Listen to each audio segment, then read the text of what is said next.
totally, like, it turned off and didn't even save my video I recorded. Like, okay, so I'm starting over.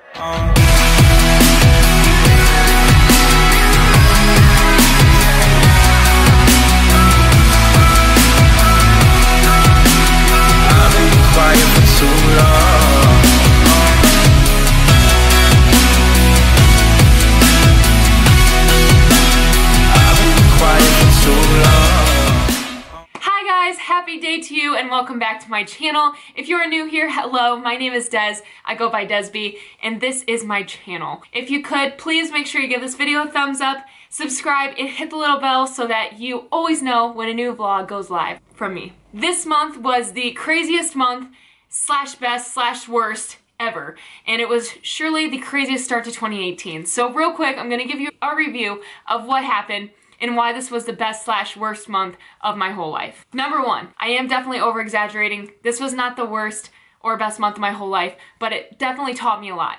On January 1st, I woke up, it was a cold day in Michigan, and I woke up to no Instagram. Dun, dun, dun. Yes, you heard that right, my Instagram was completely gone. I was like, where'd you go? I miss you so.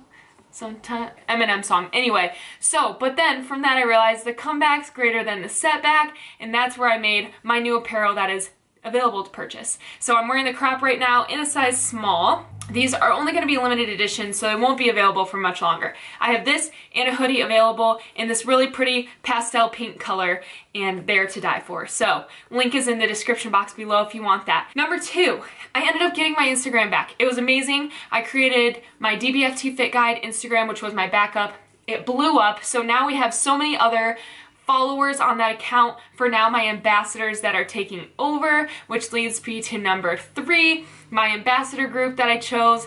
30 amazing, beautiful, cute girls of all different backgrounds, races, all that stuff. They're cute and I love them. So all 30 of them are now a part of my tribe, and we are spreading the word of desb as well as positivity across the interweb. If you haven't already, make sure that you check them out. They are always on my DBFT Fit Guide page, and they will be doing takeovers all month long. Something else that happened, which is number four, is that your girl is officially an LLC. For those of you that don't know, that is a limited liability company. And so I have this pretty little binder that says limited liability company records, and it has literally desb Fit Training on it.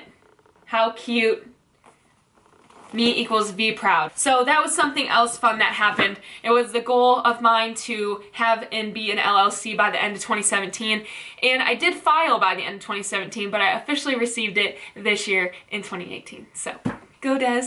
Go Des. Other than that, nothing really new is going on. January was cray cray. I went to 2 different states. I flew on a lot of airplanes. I landed and took off a lot of times, and I'm still alive. So statistically, I'm already doing really well for the year 2018. Anyways, the emphasis of this video is telling y'all why I quit my full-time job. So a lot of you guys have asked me, oh my gosh, Des, how do you do internet-only job? I don't know, because I'm still learning. But why I quit my full-time job is what I'm going to be talking about today. First and foremost, the past year, I was working full-time at Wendy's headquarters in Dublin, Ohio. I absolutely loved this job. I loved the people I worked with. I love my coworkers. I actually miss them like all the time. I miss my clients. I miss everyone there. What's going on with my hair?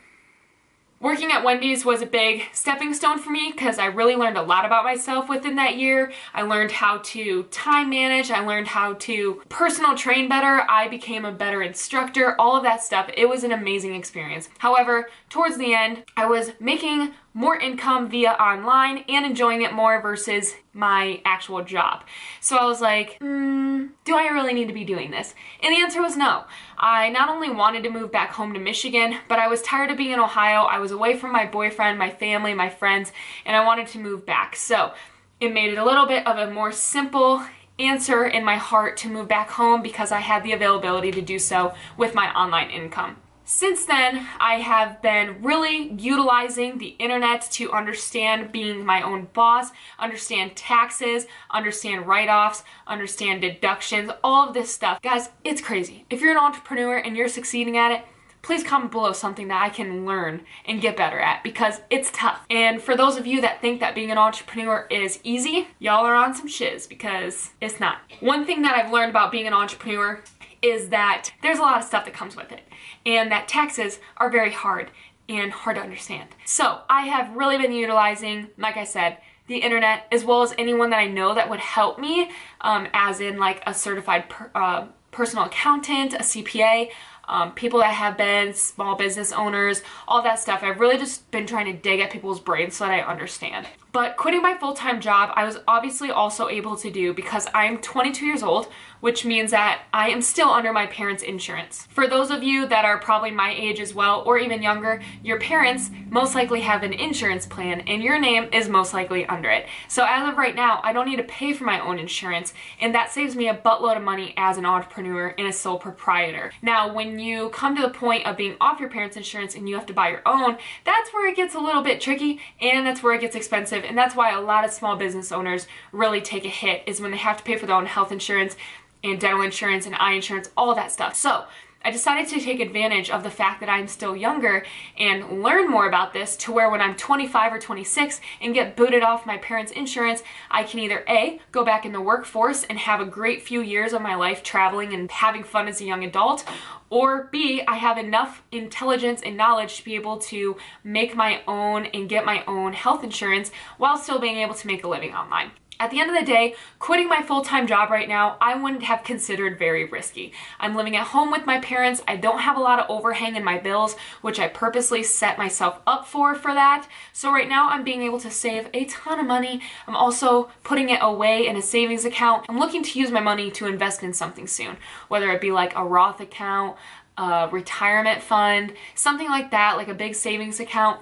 Again, I'm still learning, so if you have anything that you can suggest, let me know. That is why, basically, I quit my full-time job. So I'm not gonna keep talking y'all's ear off, because that's annoying. Basically, the big takeaway I want you guys to get out of this is that before you step away from a full-time job, you need to make sure your duckies are in a row, so that when you quit, you're not screwed, you know? So for me, I made sure that I had a place to already live, that I had money set aside, that I had a car that worked, that I had money to get home with gas, like stuff like that. I made sure that I had everything lined up before taking that big leap. Do I think that taking a leap and quitting your full-time job for online training is a bad idea?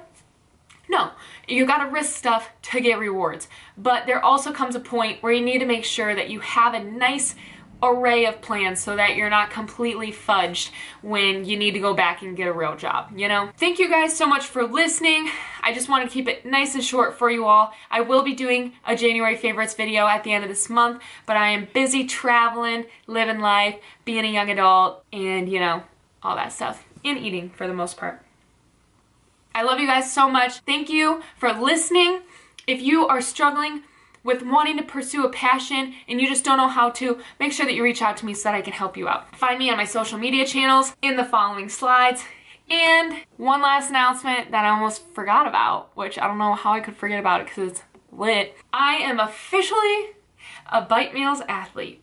Cue confetti, cue Kanye West song. Ah. So with that being said, if you want to save money on Bite Meals, or you haven't tried it but you really want to, but you really don't want to break your bank account, use my code DESB and let me know how you like them. My personal favorites, rattling them off to you real quick.